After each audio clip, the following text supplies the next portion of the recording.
Hi, Jalen Meyer Gomez. First of all, congratulations for being here again. And this is kind of an off question, but being that you have, and I know you've been asked about this before, but just the empowerment of women through your marketing team, your staff, your agents, and now all of the opportunities that women have, just around the country when it comes to sports. How important is it for you to continue to support women? Well, it's something that happened very organically, and really was just seeking out for the best, and that's how it happened. And I have a lot of confidence in my team and everyone that supports me. Everyone puts their best foot forward. They do a great job of being intentional, and honestly, for me, it's an eye that I don't have that I'm able to lean on in certain situations, and so that's something I value heavily. Hi, Jalen. Let's stay over here. So when you were asked about the Kendrick and Drake beef, you said you have an old soul and you like Frankie Beverly. So I was curious, what kind of other music do you listen to during pregame? Yeah, how does that old soul kind of come out in other parts of your personality? Yeah, I think music is a great way of expression, and I think just specifically to Frankie Beverly, I've always had a special connection with him, been able to meet him before I came to the NFL, and him passing this year and getting close with his family. But I always have a special space in my heart for sure. On the right in the front. Hi. Good morning, Jalen. What would be your main motivation by winning this Super Bowl? I've noticed that you guys have less penalties than the 2022. Mm-hmm. You have a more disciplined team. Do you think, in this sense, this team is better than 2 years ago? And what did you learn about that loss in the Super Bowl? Well, yeah, I've always said that every team is different, and I think personally and individually for all the guys on the team, every year requires a different version of that player. And for us, we've got a ton of different players on our team. We've got a lot of young players starring and playing pivotal roles and everything, and so you just have to navigate that and find your way as a team for that year. And so we've been able to play disciplined ball. We've been able to play ball and be on the same page and find ways to win. And we're just looking forward to doing that one more time. Okay, in the back right. Jalen, over here. Jalen, a lot of players said that this year's team is far more connected than last year and even the team that went to the Super Bowl 2 years ago. What have you seen in terms of that connection, and why is that so important? Well, I say to that, I think a big part of it has to do with the Georgia background on defense, and I think that starts with Kobe Dean and all those guys that were able to play ball in college together and bring their ways to the league. And so I think that has a big impact on our culture, on defense, how they play, how together they are, and then I think that kind of seeps through the team in many ways. Okay, on the left.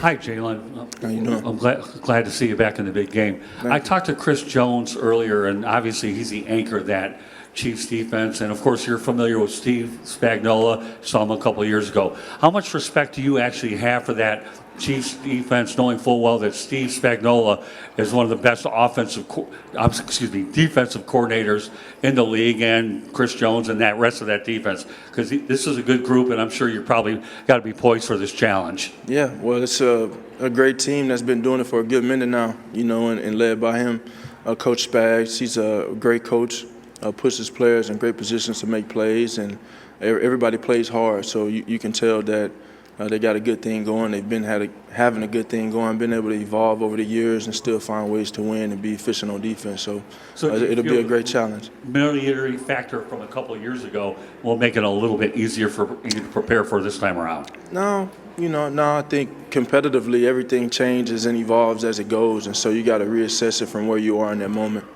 Okay, also on the left. Hi, Jalen. Dr. Grossinger, Philly, Sports Doc, great to speak to you. Same here. As a guy who's been doing this for 30 years, I just marvel at the way you recover from any injuries. That you tweaked your knee in the Rams game, you wore a brace, and then you just throw it away. And it seems like this year you've been running much better. You're much healthier this year. How do you recover so quickly?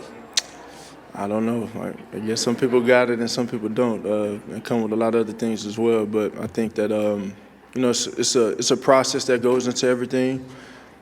How you eat, how you prepare, the time you put into certain areas of sleep, recovery, And there's so many different things that you can try and get 1% better at to try and help you recover, try and help you improve. And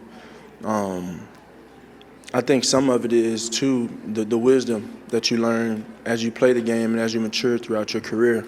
You know, you try and manage certain things while you play. And so been able to get to this point, you know, this is what you play for. You play for opportunities like this and moments like this. And it'll be good to leave it all out there on the field. Get back right in the white. Jalen, Nick talked about the night before the last Super Bowl a couple of years ago where he let a bunch of players talk, and it was a pretty emotional one. What do you recall about that, and just how different is the night before a Super Bowl when you prepare compared to a regular game? Well, I think it was emotional because Jason Kelsey kind of stole the show with it. He's always great when he speaks, and I think you know, it's an opportunity for everyone to say where they are, what motivates them in a sense, and how they're feeling going into the game. Okay, awesome. Mike Jones, Athletic. Last time you and Patrick made history as the two first black quarterbacks to be in the game together. Not much mention of it now. Does it still carry any significance? And is there anything that the plight of the black quarterback can teach the NFL when it comes to coaches and GMs whose numbers are still kind of sparse? Yeah, well, it's not mentioned as much now, and it's history again. You know, it's funny to see that it's the two of us again doing it, but nonetheless, you know, just embracing the opportunity, embracing that stage, and knowing that torch you carry for all those. I literally just got a text from someone that is a quarterback, aspiring quarterback in the professionals, talking about just leading the way and paving the way for the young black kings coming up, and that means a lot, you know, because I know everybody's always watching. But from to your second part of your question, just thinking about leadership, thinking about those abilities and being able to lead a group of men, that was something that, you know, many people didn't think that a person like myself was capable of, especially as time has evolved. And I think there are certain barriers that you still try and overcome. But, you know, it's a blessing. It's an opportunity that I don't take for granted. And, you know, you do it for moments like this. Do Elliot on the right. Jalen, you've been with the Eagles for 5 seasons now. During your time in the city of Philadelphia, what have you come to love about the city of Philly? I think the passion oozes out, you know. The passion oozes out. And then I play the game that I love here. You know, I didn't know where the journey would lead me. I didn't know where I end up playing, but definitely couldn't imagine being anywhere else. Go Martin on the right. Hi, Jalen. Obviously, in your college and NFL experience, you've had many different play callers. I know you've talked about it quite a bit, but what is the hardest thing about adjusting to a new play caller, and how long did it take before you kind of felt comfortable this year with Kellen and his system? Yeah, my approach in any change is to approach it and be diligent with it. Be diligent, have open arms, have an open mind, and take in the coaching that I can, take in the new ideas that I can, so I can try and further develop myself. And ultimately, I'm taking all these things in so I can find ways to win and lead the team to victories. But you know, I think knowledge is everything, and all of the coaches that I've been able to learn from have brought great things to me. And so, you know, however things go, my mentality is going to always be to be a sponge, you know, and take in what I can so I can improve and help the people around me improve as well and win. Go front. Hey, Jalen. In the tunnel right before the game on Sunday, what's one piece of advice? What's going to be the main thing on your mind in the tunnel right before you run out on Sunday? Just take it a play at a time. Okay. And then on the left in the blue. Jalen, obviously lower body strength has played a big role in you being so successful with the tush push. There's a lot of rumors out there. How much are you really kind of squatting and how much are you deadlifting? What are kind of your numbers these days for those? Yeah, some things are kind of just there. You know, some things are just there. So I don't put myself in those positions as much as I used to. But it's obviously still there. Hey, Jalen, I know you're not very stats-driven, but personal legacy, is that something that drives you? Winning is what drives me. Nothing more than that? No. In the back in the brick green. Jalen back here. This is your second Super Bowl, and you have a lot of other teammates that this is their first Super Bowl. Do you have any sort of like special, message to them or anything in the locker room that you tell them to kind of help ease those nerves if there are any? Yeah, I just encourage everyone to stick to the routine, stick to the script of what they've been doing to get to this point. You want to try and treat it just as you treated every other game, every other moment, and it's kind of the approach. There's a lot of wind around you. There's a lot of external things that really don't matter in the sense of what we come here to accomplish. So just keep the main thing the main thing. Okay, on the right here, Jalen. Hi, Jalen. Playing for Alabama and Oklahoma right here. Playing for Alabama and Oklahoma with Coach Saban and Riley, what has led to your success to being at your second Super Bowl? Well, in relation to those guys, man, coming in and being able to learn, just learn. I went to Alabama because it was something about the process that just got me, and how Coach Saban was. And over time, I began to realize I was more like him than many people realized. And it was just a great experience of development, maturity, and adversity.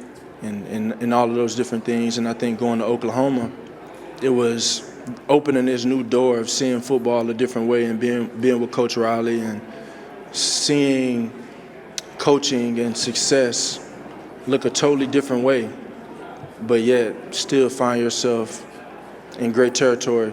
And so very fortunate for those experiences of my career. It's gave me a ton of value, and it's helped me get where I am today for sure in all aspects. We have time for two more, so we'll start in the back here. Hey, Jalen, have you went back and watched the tape of the last Super Bowl? And if so, what would you like to change going into this one? I'd like to win the game. Like to win the game.